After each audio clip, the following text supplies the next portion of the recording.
नमस्कार दोस्तों, मैं अजीत आप सभी का स्वागत करता हूं एक नई वीडियो में, जिसमें हम साइंस के महत्वपूर्ण प्रश्न जो कि हर परीक्षा के लिए महत्वपूर्ण है, चाहे वो वनडे एग्ज़ाम हो या जो बहुत सारे एग्ज़ाम्स होते हैं जो कई शिफ्टों में चलते हैं। तो उनके लिए आप इस वीडियो को पूरा देखिएगा। चैनल पे नए हैं तो चैनल को सब्सक्राइब कर लीजिए और बेल आइकन को भी दबा दीजिए। तो चलिए वीडियो को शुरू करते हैं। तो पहला क्वेश्चन आपके स्क्रीन पे है, वायु में विभिन्न गैसों का अनुपात क्या होता है। तो आपके सामने ऑप्शन है। तो इस क्वेश्चन के अगर राइट आंसर की बात करें तो ऑप्शन नंबर जो 3 है, सी राइट आंसर है। अलग अलग स्थानों पर अलग अलग होता है। अब बात करें कि अलग अलग स्थानों पे सबसे ज़्यादा कौन सी गैस देखने को मिलती है, तो इसके अनुसार वायु में विभिन्न गैसों का अनुपात अलग अलग स्थानों पर अलग अलग होता है। लेकिन अगर समानता बात करें तो 78.07% नाइट्रोजन गैस होती है, फिर 20.93% ऑक्सीजन होता है, फिर 0.03% कार्बन डाइऑक्साइड होता है और 0.93% आर्गन तथा अन्य इत्यादि गैसें होती हैं। यानी 100% में अगर हम बात करें 78.07% नाइट्रोजन देखने को मिलती है, फिर 20.93% ऑक्सीजन और 0.03% कार्बन डाइऑक्साइड, और आर्गन की बात करें तो 0.93%, और रिमेनिंग जो गैसें होती हैं अन्य सभी गैसें पाई जाती हैं। तो ऑप्शन नंबर जो इस क्वेश्चन का सी है, राइट आंसर है। फिर अगले क्वेश्चंस की अगर हम बात करें दोस्तों, अगला क्वेश्चन आपके स्क्रीन पे कुछ इस तरीके से है, खाद्य तेलों को वनस्पति घी में किस प्रक्रम द्वारा बदला जाता है। तो अगर इस क्वेश्चन की राइट आंसर की बात करें तो आसवन, यानी ऑप्शन नंबर जो बी है इस क्वेश्चन का राइट आंसर है। आसवन विधि के द्वारा जो खाद्य तेलों को वनस्पति घी में बदला जाता है। अब अगर हम इस क्वेश्चन के डिटेल की बात करें तो आप देख सकते हैं कि जो हाइड्रोजनीकरण की प्रक्रिया द्वारा खाद्य तेलों को वनस्पति घी के रूप में बदला जाता है। आसवन मुक्त आसवन विधि द्वारा द्रवों के मिश्रण को पृथक किया जाता है। जब दो द्रवों के क्वथनांकों में अंतर अधिक होता है तब इस विधि द्वारा उनको अलग अलग किया जाता है। एग्जाम्पल की बात करें तो जल का शुद्धिकरण इस विधि में रवेदार ठोस पदार्थ के घोल को गर्म करके छान लिया जाता है। छानने के बाद घोल को धीरे धीरे ठंडा करने पर रवेदार ठोस पदार्थ रवा के रूप में अलग हो जाता है। जैसे कि CuSO4 को उसके घोल से अलग किया जाता है। तो इसका राइट आंसर आसवन विधि के द्वारा किया जाता है। उसके बाद अगले क्वेश्चंस की बात करें, लोहे की वस्तुओं में जंग क्या बनाने से लग जाता है या लग जाती है। तो अगर इस क्वेश्चंस की बात करें दोस्तों तो फेरस और फेरिक हाइड्रोक्साइड का मिश्रण करने से लोहे की वस्तुओं में जंग लग जाता है। अगर इसके बारे में बात करें तो जो लोहे की वस्तुओं पर जंग लगने की बात कही जाती है तो फेरस या फेरिक हाइड्रोक्साइड के मिश्रण के कारण होता है। यह एक रासायनिक परिवर्तन होता है, यानी ये केमिकल रिएक्शन होता है। रासायनिक परिवर्तन वैसा परिवर्तन है, रासायनिक परिवर्तन को अब हम बात करें कि रासायनिक परिवर्तन क्या होता है। तो रासायनिक परिवर्तन ऐसा परिवर्तन है जिसमें किसी पदार्थ के रूप में रंग या गुण हमेशा के लिए बदल जाता है, अर्थात नए पदार्थ का निर्माण हो जाता है। तो उसको हम रासायनिक परिवर्तन कहते हैं। जैसे कि आप लोहे को जब आप खुले एटमॉस्फेयर में रखते हैं और धीरे धीरे जब जंग लगती है तो जंग लगने के कारण उस लोहे के जो एक तरीके से आकार, प्रकार और विभिन्न प्रकार के चेंजेस उस चीज में देखने को मिलते हैं। इसी कारण उसको रासायनिक परिवर्तन की रूप में हम मानते हैं। और एग्जाम्पल के लिए अगर बात करें, दूध से दही बनना, मोमबत्ती का जलना, लोहे में जंग लगना, ये इसके एग्जाम्पल में है। लोहे में जंग लगना ऑक्सीकरण की क्रिया है। जंग का सामान्यतः सूत्र Fe2O3XH2O। X अणुओं की संख्या लोहे में जंग लगाने से इसका जो वेट है बढ़ जाता है। जंग से बचाने के लिए इस पर जस्ता का लेप किया जाता है, जिसे गैल्वेनीकरण या जस्तीकरण कहते हैं।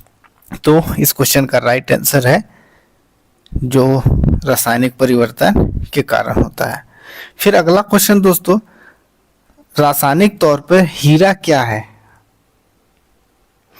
रासायनिक तौर पे अगर हम हीरे की बात करें तो रासायनिक तौर पर हीरा शुद्ध कार्बन है, जो कार्बन का अवरूप होता है, यानी शुद्धता के मामले में जो कार्बन, ये रासायनिक तौर पे हीरे में ही पाया जाता है। फिर उसके बाद अगला क्वेश्चन दोस्तों, वायु में नाइट्रोजन का क्या महत्व है?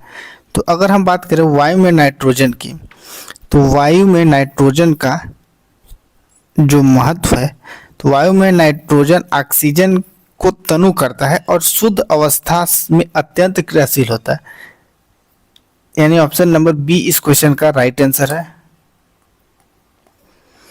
अगर हम बात करें वायु में नाइट्रोजन ऑक्सीजन को तनु करता है, जो शुद्ध अवस्था में अत्यंत क्रियाशील होता है।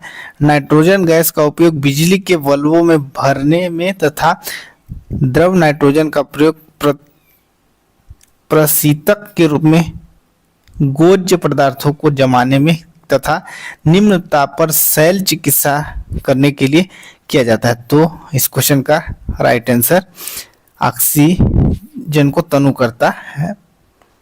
उसके बाद अगला क्वेश्चन दोस्तों, अगला क्वेश्चन आपकी स्क्रीन पे कुछ इस तरीके से, दो विलयनों को कब आइसोटोनिक कहा जाता है? आइसोटोनिक, दो विलयनों को आइसोटोनिक कब कहा जाता है? तो दो विलयनों को जब उनका परासरण दाब समान हो तब उन्हें आइसोटोनिक कहा जाता है।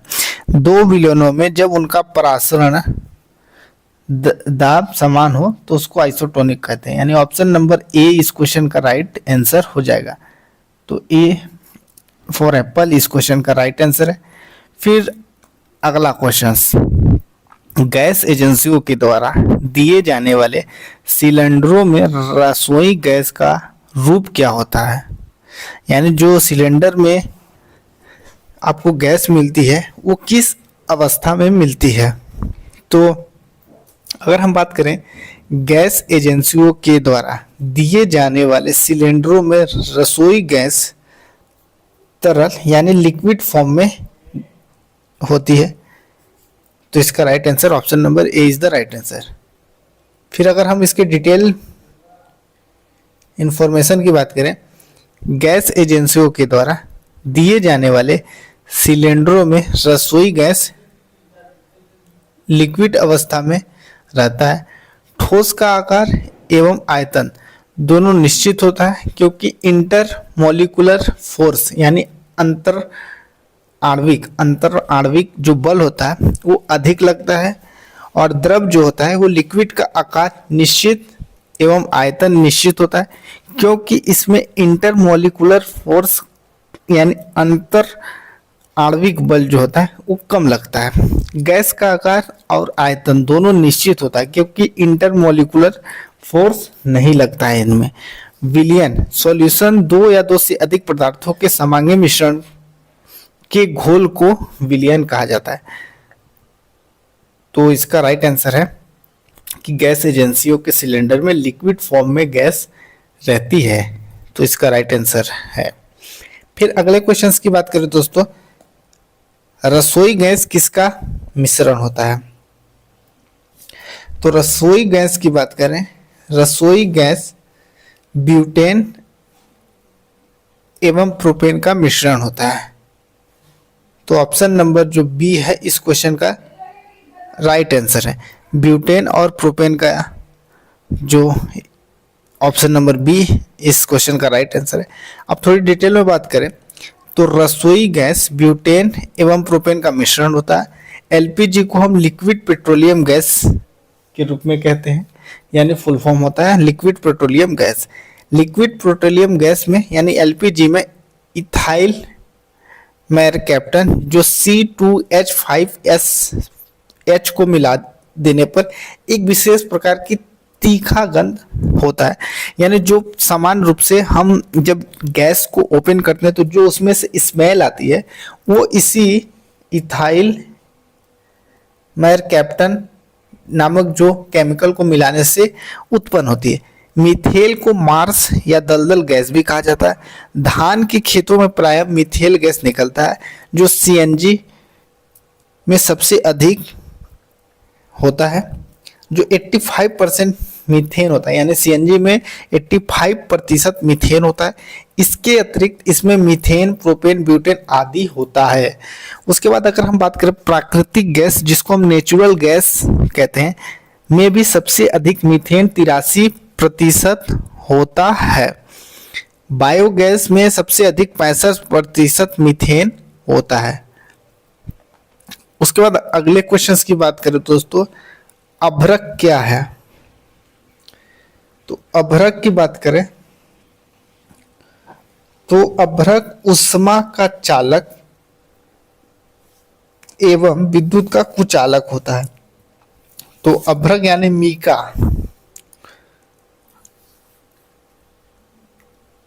यानी ऑप्शन नंबर डी इस क्वेश्चन का राइट आंसर है।